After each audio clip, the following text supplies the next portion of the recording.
네, 안녕하십니까. 용서 목사입니다. 오늘 함께 나눌 말씀은 사도행전 21장 31절에서 36절까지 말씀입니다. 자, 유대인 최대 명절 오순절을 맞아서 흩어져 있던 디아스포라 유대인들이 예루살렘 성전으로 모여들었습니다. 그리고 바울이 유럽을 다니며 복음을 전할 때마다 바울을 쫓아다니면서 괴롭혔던 바울을 죽이려고 혈안이 되어 있었던 그 유대인들이 소아시아에서 예루살렘으로 와서 바울을 예루살렘에서 목격하게 됩니다. 그리고 그 예루살렘 성 안에서 바울이 이방인 드로비모와 함께 있는 것을 보고는 트집을 잡아서 모함을 해서 군중을 선동했습니다. 그리고 이제 가짜 뉴스를 만들어서 그 가짜 뉴스로 군중들을 선동했죠. 그리고 그 가짜 뉴스에 쉽게 선동당한 군중들은 바울을 즉시로 붙잡아서 예루살렘 성전 바깥으로 질질 끌고 나갔습니다. 그리고 오늘 31절이 이렇게 이어지고 있습니다. 그들이 바울을 죽이려고 할 때에 온 예루살렘이 소요에 휘말려 있다는 보고가 천부장에게 올라갔다. 그러니까 이게 지금 어떤 분위기이냐면 바울을 죽이려고 예루살렘 성 안에 있던 유대인들이 전부 다 들고 일어난 상황이 벌어진 겁니다. 그러니까 이게 엄청난 사건이었어요. 그러니까 큰 대소동이 벌어지니까 이게 즉시로 천부장에게까지 보고가 된 겁니다. 이 천부장은 뭐 하는 사람입니까? 예루살렘 치안 담당자였던 거죠. 이 천부장이 소동이 일어났다는 소문을 듣자마자 즉시로 현장에 출동하게 됩니다. 말 그대로 정말 긴급한 상황이 벌어진 것이죠. 자, 무슨 폭동이라도 일어난 줄 알았던 모양입니다. 자, 그가 현장에 도착하자마자 이미 바울은 군중들에게 둘러싸여서 이제 두들겨 맞고 있는 상황이 되었습니다. 32절입니다. 그는 곧 병사들과 백부장들을 거느리고 그 사람들에게로 달려갔다. 그들은 천부장과 군인들을 보고 바울을 때리는 것을 멈췄다. 오늘날로 말하면 경찰이 출동하니까 이제 바울을 막 사정없이 구타를 하던 군중들이 일단은 구타를 멈추게 되었습니다. 자, 현장에 도착한 천부장은 부하를 시켜서 바울을 일단 포획하게 합니다. 그리고 무리들의 구타를 멈추게 했습니다. 그리고 천부장은 사실 여부를 확인하기 위해서 먼저 바울의 신분을 묻습니다. 33절을 또 보겠습니다. 천부장이 가까이 가서 바울을 체포하였다. 그리고 그는 부하들에게 쇠사슬 둘로 바울을 결박하라고 명령하고 그가 어떤 사람이며 또 무슨 일을 하였는지를 물었다. 자, 그러자 천부장은 군중들에게 도대체 이 사람이 뭘 그렇게 잘못했냐라고 물었습니다. 34절입니다. 그러나 무리 가운데서 사람들이 저마다 다른 소리를 질렀다. 천부장은 소란 때문에 사건의 진상을 알 수 없었으므로 바울을 병영 안으로 끌고 가라고 명령하였다. 자, 그러자 군중들이 저마다 각자의 목소리를 내면서 도저히 진상을 파악할 수 없는 상황이 연출됐습니다. 그러자 천부장은 안 되겠다. 여기서는 이거는 뭐 도저히 판단할 수가 없겠다 싶어서 바울을 끌고 병영 안으로 들어가라고 명령을 합니다. 바울은 일단 성난 군중에 의해서 무차별적으로 폭행을 당했기 때문에 그 스스로의 힘으로 설 수 없을 정도로 약해져 있었습니다. 그래서 이제 거의 쓰러져 있는 그 바울을 반 죽은 상태로 있는 그 바울을 군사들이 이렇게 대처를 합니다. 35절입니다. 바울이 층계에 이르렀을 때에는 군중이 하도 난폭하게 굴었기 때문에 군인들이 그를 둘러매고 가야 하였다. 그러니까 막 주변에서 군중들이 계속 아우성을 치고 소리를 지르고 막 바울을 밀치고 막 하니까 이제 바울이 제대로 걷지를 못하고 가뜩이나 지금 두들겨 맞아서 연약해져 있는 상태에서 자꾸 픽픽 쓰러지는 겁니다. 마치 예수님이 십자가를 메고 갈 때 쓰러지시는 그 장면과 흡사하죠. 그러자 이제 군중들의 그거를 돌파하기 위해서 이 군사들이 바울을 등에 업고서 일단 그 자리를 피하게 되는 것입니다. 자, 36절입니다. 큰 무리가 따라오면서 그 자를 없애버려라 하고 외쳤다. 네, 그러니까 이제 군중들은 계속 바울을 쫓아오면서 당장 저 바울을 죽여야 된다라고 계속 고함을 치고 아우성을 치는 그런 상황이 벌어지고 있습니다. 자, 여러분, 지금 바울은 왜 이토록 모진 고난과 핍박을 경험하고 있는 것입니까? 바울은 도대체 뭘 그렇게 잘못을 했습니까? 그는 이 상황을 만나기 전까지만 해도 어떤 범법도 저지른 적이 없었습니다. 오직 그가 한 일이라고는 지중해 전 지역을 누비고 다니면서 예수 그리스도의 복음을 전한 일밖에 없습니다. 있는 거 없는 거 다 성도들한테 퍼준 거밖에 없습니다. 그런데도 바울의 일생에 지금 벌어지고 있는 이 모든 일들을 종합해 보면 우리는 강력한 질문이 생길 수밖에 없는 것입니다. 도대체 왜 바울은 이렇게 힘들게 고생하면서 날마다 배고픔과 추위와 어떤 지병과 가난과 혈투를 벌리면서 앞으로 나아가고 있는가? 그 가운데 가는 곳마다 온갖 모함과 비난과 핍박을 받으면서 이 길을 가고 있는가? 도대체 하나님은 왜 바울을 이렇게 내버려 두시는가? 이런 내용들을 그냥 문자 그대로 읽을 때 여러분 강한 질문이 생길 수밖에 없고 강한 거부 반응이 일어날 수밖에 없습니다. 왜냐하면 도대체 예수를 믿는데 하나님 어디 계신가?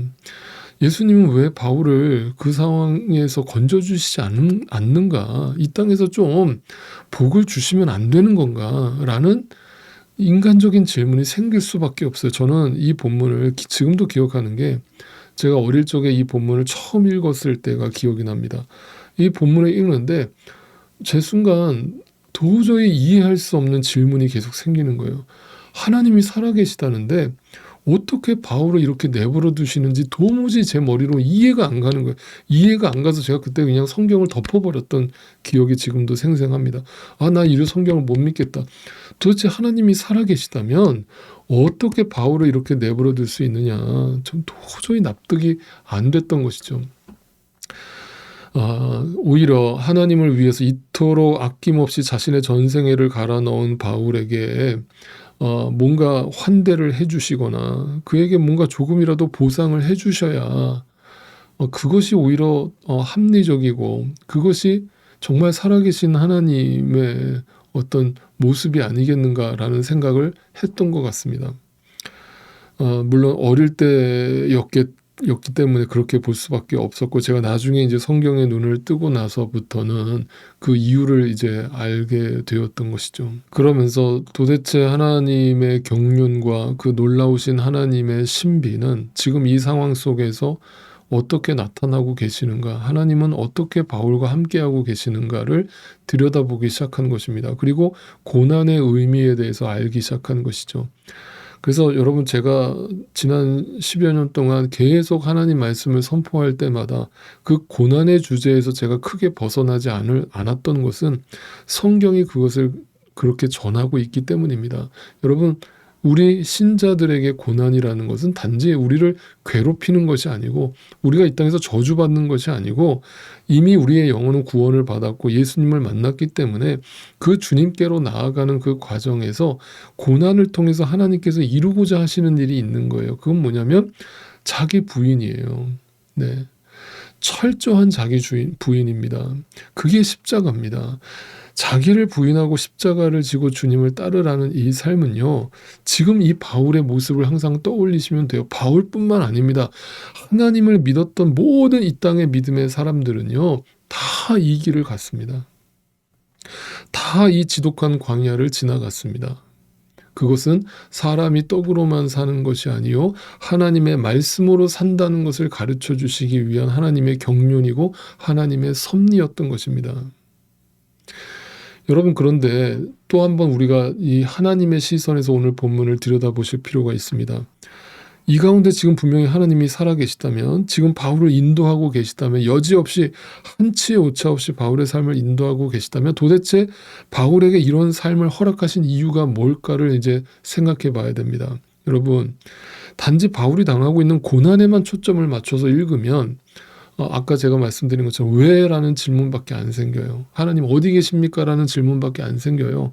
그런데 분명히 하나님이 살아계시고 분명히 지금도 바울과 하나님이 함께하고 계시다면 그 하나님의 깊은 경륜과 섭리는 어떻게 이 상황 속에서 나타나고 있는가라는 질문이 생겨요. 그 질문을 가지고 오늘 본문을 다시 들여다봤더니 그 하나님의 섭리를 발견하게 되는 거예요. 어떤 섭리입니까? 여러분 유대인에게 붙들렸던 바울이 이제 로마 군인에게 붙들린 것이 고난으로 보이십니까? 아니면 유대인의 손에 계속 붙들려 있는 것이 고난으로 보이십니까? 만약에 천부장이 이 소동의 소문을 듣고 출동하지 않았다면 지금 바울은 어떻게 되었겠습니까? 여러분, 분명히 성령 하나님은 바울에게 비전을 주셨습니다. 그 비전은 뭐였습니까? 내가 로마도 보아야 하리라. 난 로마에 가서 죽어야 된다. 로마에 가서 복음을 전하는 것이 하나님이 나에게 주신 사명이다라는 것을 확신했습니다. 그래서 그 과정 가운데 성령께서 예루살렘으로 가라고 말씀하신 거예요. 그래서 그 말씀을 따라서 예루살렘으로 갔는데, 만약에 로마에 가지도 못했는데 바울이 여기 예루살렘에서 시내 한복판에서 돌에 맞아 개죽음을 당했다면 그거는 누구 손해입니까? 하나님의 뜻이 그 가운데 중단된 거잖아요. 바울의 사명은 로마에 가서 복음을 전하는 거잖아요. 그런데 군중이 소동이 일어나자 천부장이 출동을 했고 바울을 체포를 했고, 오히려 그것이 그 유대인들의 위협으로부터 바울을 건져내는 형국이 된 것이죠. 무슨 말인지 이해가 되십니까? 여러분, 천부장을 바울을 불쌍하게 여겨서 천부장이 바울을 구원해 줬다고 보시면 안 됩니다. 천부장은 그냥 자신의 할 일을 한 것뿐입니다. 그런데 결과적으로 그 천부장의 행동이 바울의 목숨을 건져주는 일이 된 것입니다. 이것은 결코 우연이 아닌 것이죠. 그렇다면 여러분, 이 천부장은 믿는 사람입니까? 안 믿는 사람입니까? 안 믿는 사람입니다. 근데 안 믿는 사람을 통해서 그러면 하나님이 역사하신 것입니까? 안 하신 겁니까? 하신 것입니다. 오늘날 많은 신자분들이 오해하는 것은 하나님은 믿는 자들을 통해서만 역사하신다고 생각하시는데 전혀 그렇지 않습니다. 하나님은 오늘도 믿지 않는 자들까지 들어서 사용하셔서 하나님의 계획과 하나님의 일을 이루어 가십니다. 바울을 통해서 이루고자 하시는 그 하나님의 뜻을 한치의 오차 없이 이행하고 계시는 그 살아계신 하나님을 우리는 마주하게 되는 것입니다. 이것이 은혜입니다. 여러분, 무엇이 은혜입니까? 나에게 유익한 것이 은혜입니까? 아직도 그 수준에 머물러 있다면 여러분 아직도 성경을 제대로 보지 못하고 계시는 겁니다. 여러분, 은혜의 의미는 무엇입니까? 나에게 좋은 것이 은혜가 아닙니다. 하나님의 일이 드러나는 순간이 은혜입니다. 하나님의 뜻이 드러나는 순간이 은혜입니다. 나를 이 지독한 광야에서 훈련하시고 연단하심으로 나를 부인하고 주님의 뜻을 드러내게 하시는 것이 은혜인 것입니다. 사랑하는 성도 여러분, 하나님의 말씀을 쫓아가십시오. 그것이 전부입니다. 사람이 빵으로만 사는 것이 아님을 분명히 기억하십시오. 그리고 그 가는 길에 어떤 모함과 비방과 핍박과 환난을 당한다 할지라도 실망하거나 낙심하거나 놀라지 마시기 바랍니다. 그리고 뒤를 돌아보지 마시기 바랍니다. 바로 그 고난의 순간에 나를 부인하는 삶을 살아가실 수 있기를 바랍니다. 그리고 그것이 은혜이며 하나님의 깊고 놀라운 섭리이심을 절대 기억하실 수 있기를 바랍니다. 하나님이 여러분 각자를 통해서 이루실 그 사명이 다하기까지는 절대 하나님은 여러분이 죽도록 내버려 두지 않으신다는 사실 또한 믿음의 눈으로 바라보실 수 있기를 바라고, 불신자의 손을 빌려서까지 여러분을 보호하실 것이라는 사실을 기억하실 수 있기를 바랍니다. 그러니 오늘도 그 은혜의 쇠사슬에 묶여서 죽자 하시는 그 길로 그대로 가시면 됩니다. 네, 그것이 은혜입니다.